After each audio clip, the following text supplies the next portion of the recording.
नमस्कार दोस्तों, आधा ग्लास के एक और एपिसोड में आपका बहुत बहुत स्वागत है। आज जब मैं ये वीडियो बना रहा हूँ तो 5 मई है और आप जब इसे देख रहे होंगे तो मैं नहीं कह सकता कब होगा।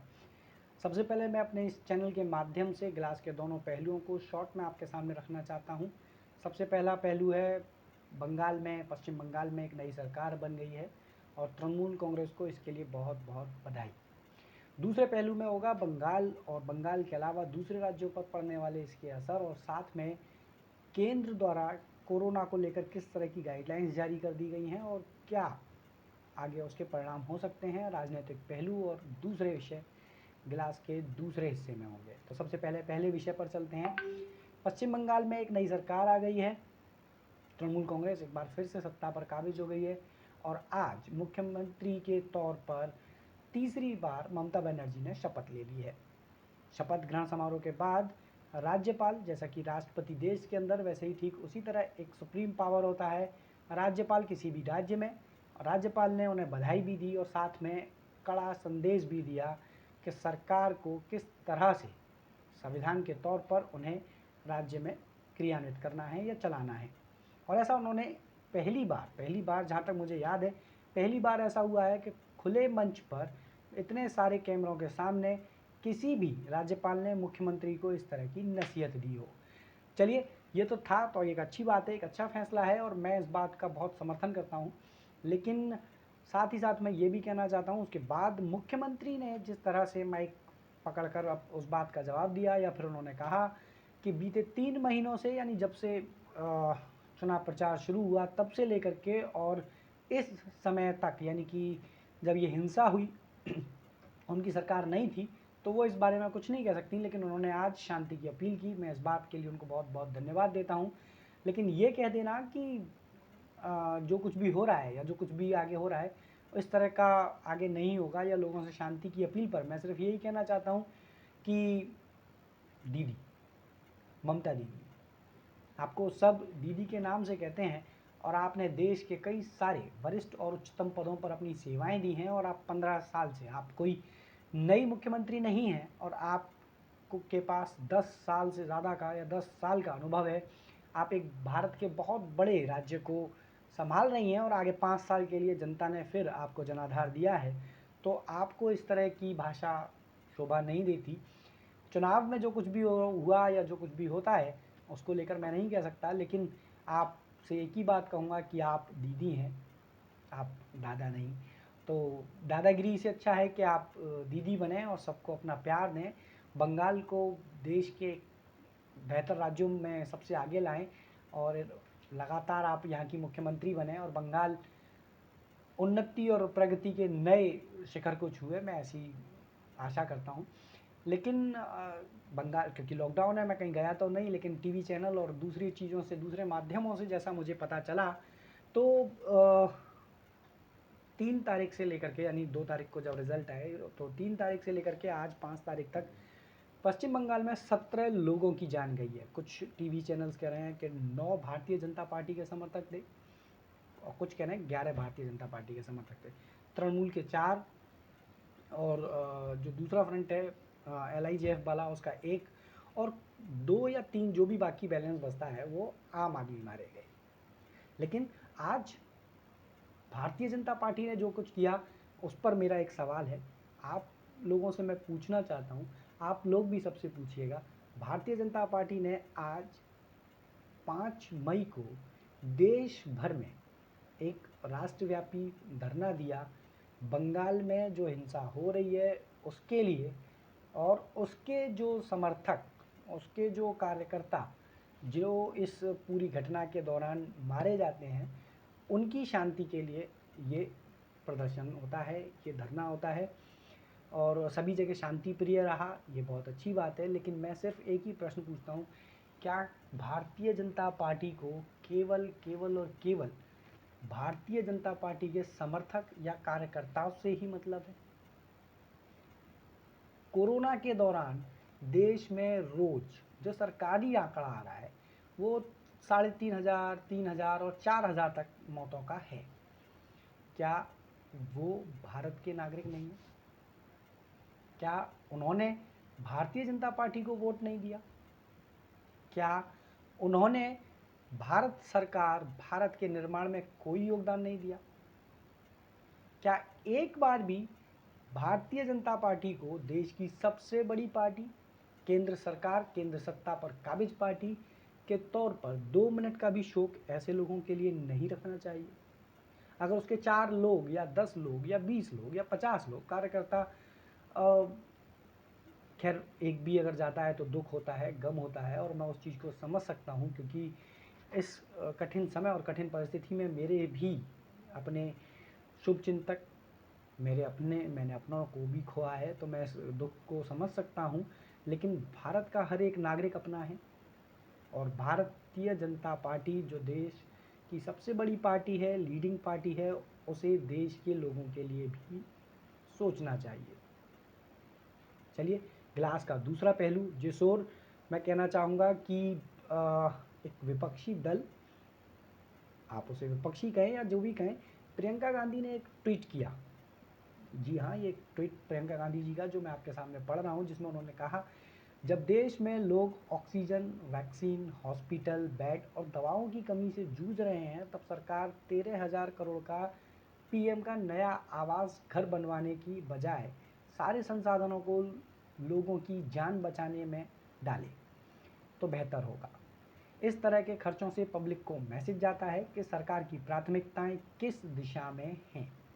ये एक मैसेज, ये एक ट्वीट प्रियंका गांधी ने किया। लेकिन मैं सिर्फ एक ही बात कह देना चाहता हूँ, पिछली बार 20 लाख करोड़ का पैकेज था, लेकिन इस बार स्थिति और भी ज़्यादा भयावह है, और भी ज़्यादा कठिन है, और भी ज़्यादा, जैसा हम लगातार सुन रहे हैं, देख रहे हैं, सुनने में आ रहा है। तो मैं सिर्फ यही कहना चाहता हूँ कि सरकार को इस ओर भी सोचना चाहिए,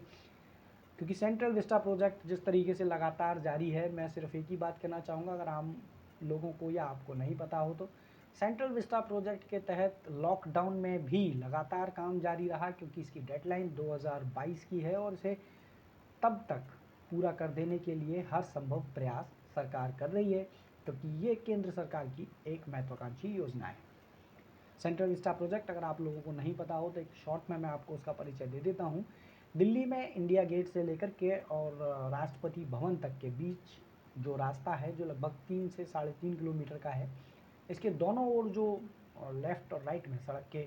जो भी जगह है, वो सेंट्रल विस्टा प्रोजेक्ट में आती है, या उसे सेंट्रल विस्टा प्रोजेक्ट कहा जाता है।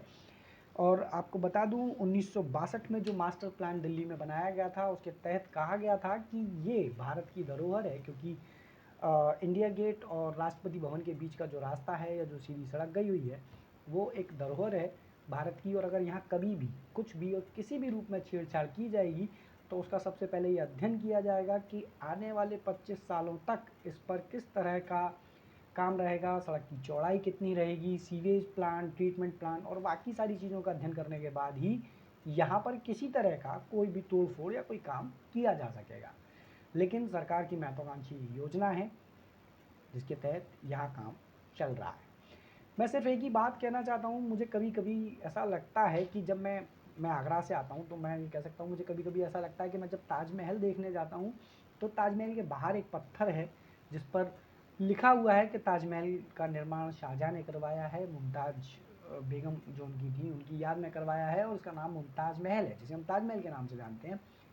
तो कई बार मुझे ऐसा लगता है, क्यों सरकार इस तरह की योजनाओं को इतनी जल्दी और इतना सब कुछ, इतना प्रेशराइज, इतना टाइमली बेस्ड पर और इतनी स्पीड में करवा देना चाहती है, ताकि शायद पता नहीं अगली बार सरकार आए या ना आए, लेकिन इस बार वो उन सारे कामों को कर कर अपना नाम इतिहास में दर्ज करा देना चाहती है। तो मैं कहना चाहूँगा,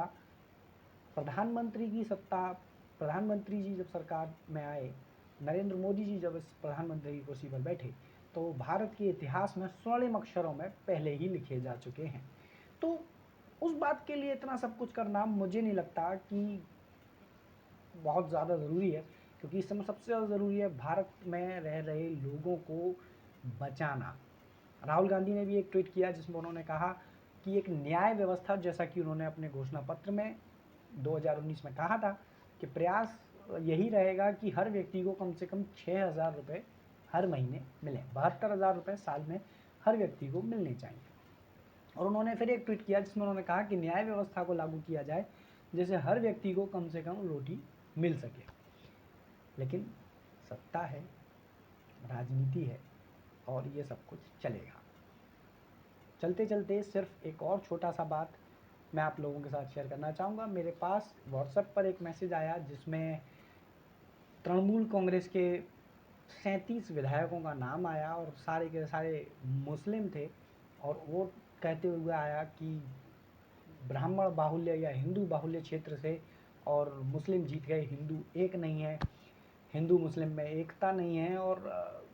इस तरह की काफ़ी सारी बातों के साथ इस तरह का एक मैसेज लगातार व्हाट्सएप पर शेयर किया जा रहा है। तो मैं सिर्फ यही कहना चाहूँगा, ये हिंदू और मुस्लिम का राष्ट्र एक है। हिंदू मुस्लिम सिख ईसाई आपस में हम भाई भाई।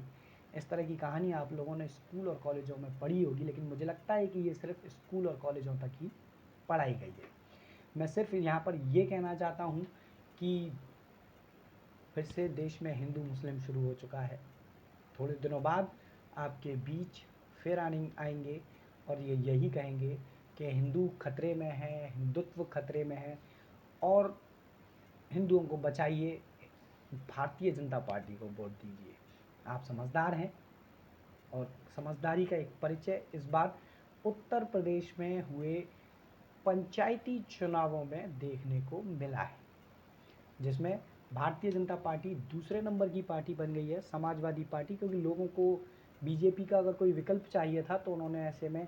समाजवादी पार्टी को विकल्प के तौर पर चुना और समाजवादी पार्टी नंबर 1 की पार्टी बनकर आई है। वहीं बीजेपी नंबर 2 पर, बीएसपी नंबर 3 पर, आरएलडी नंबर 4, नंबर 5 पर कांग्रेस है। अगर निर्दलीयों की बात करूं तो निर्दलीय भी वैसे दूसरे नंबर पर मैं उन्हें कह सकता हूं, लेकिन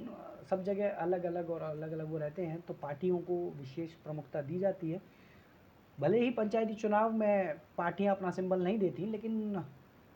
पार्टियां अपना समर्थन जरूर देती हैं। और जैसा कि आपने देखा भी होगा, आपके गांव में जब प्रचार में तो आए होंगे कि भाजपा समर्थित, बसपा और सपा समर्थित, तो मैं उन आंकड़ों को लेकर कह रहा हूँ, क्योंकि पार्टी इस पर ये कह सकती है कि हमने तो जब दिया ही नहीं तो इसमें जीत और हार क्या है। लेकिन मैं कहता हूँ ये